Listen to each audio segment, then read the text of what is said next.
एक दूर दराज सल्तनत में एक गरीब लड़की रहती थी जिसका नाम आयशा था। वो अपनी बीमार माँ के साथ एक छोटे से घर में रहती थी। आयशा दिन भर बाजार में फूल बेचती ताकि घर का खर्च चल सके। एक रात जब वो बाजार से वापस आ रही थी तो अचानक तेज बारिश शुरू हो गई। आयशा भागते भागते एक पुराने वीरान महल के सामने जा पहुंची। लोग कहते थे कि इस महल में रात के वक्त साए घूमते हैं और वहां जाने वाला कभी वापस नहीं आता। बारिश बहुत तेज थी, इसलिए आयशा हिम्मत करके महल के अंदर चली गई।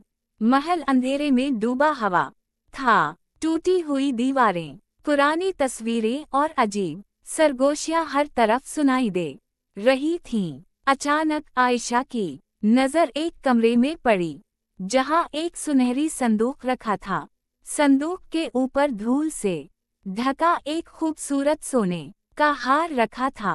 हार में सुर्ख रंग का चमकता हुआ पत्थर जड़ा हुआ था। जैसे ही आयशा ने हार को हाथ लगाया, पूरा महल कांपने लगा। अचानक पीछे से एक आवाज गूंजी, आखिरकार किसी ने मुझे आजाद कर दी।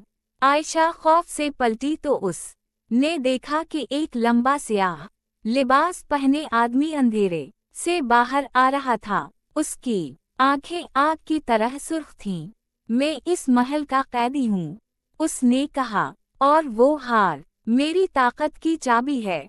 आयशा डर कर पीछे हटी मगर महल का दरवाजा खुद बंद हो गया। अचानक दीवारों से काले साए निकलने लगे। वो साए आहिस्ता आहिस्ता आयशा की तरफ बढ़ रहे थे। आयशा ने भागने की कोशिश की लेकिन एक साया उसके सामने आ गया। उसी लम्हे हार से तेज सुनहरी रोशनी निकली और साया चीख मारता हुआ गायब हो गया। आयशा हैरान रह गई। तब उस पुरस्कार आदमी ने गुस्से से कहा, ये हार सिर्फ बहादुर इंसान की बात मानता है। अचानक महल के फर्श में दरारें पड़ने लगी और नीचे एक खुफिया रास्ता जाहिर हुआ।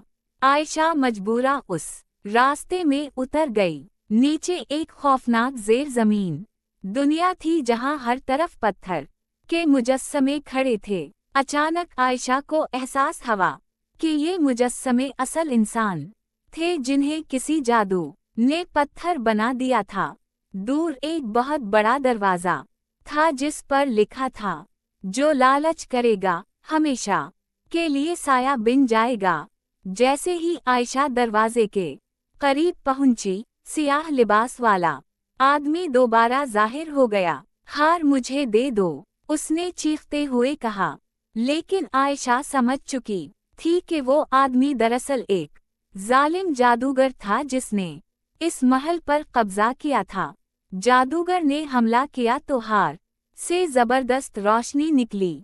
पूरा जेर जमीन महल लरजने लगा। पत्थर के मुजस्समे दोबारा इंसान बनने लगे। जादूगर गुस्से में चीखा, नहीं, मेरी ताकत खत्म हो रही है। अचानक जमीन फटी और काला धुआं जादूगर को अपने अंदर खींचने लगा। चंद लम्हों बाद वो हमेशा के लिए गायब हो गया। महल की दीवारें टूटने लगीं। आयशा जान बचाकर बाहर भागी। जैसे ही वो बाहर निकली, पुराना वीरान महल अचानक रोशनी से जगमगा उठा और फिर आहिस्ता आहिस्ता गायब हो गया, जैसे वो कभी था ही नहीं। अगली सुबह सल्तनत के लोग हैरान थे क्योंकि बरसों से लापता लोग अचानक वापस आ गए थे। आयशा ने सोने का हार दरिया में फेंक दिया ताकि दोबारा कोई इसकी खतरनाक ताकत इस्तेमाल ना कर सके। लेकिन आज भी लोग कहते हैं कि बारिश वाली रातों में उस वीरान जगह से सुनहरी रोशनी दिखाई देती है और कभी कभी किसी लड़की की आवाज सुनाई देती है। लालच हमेशा अंधेरे को जन्म देता है।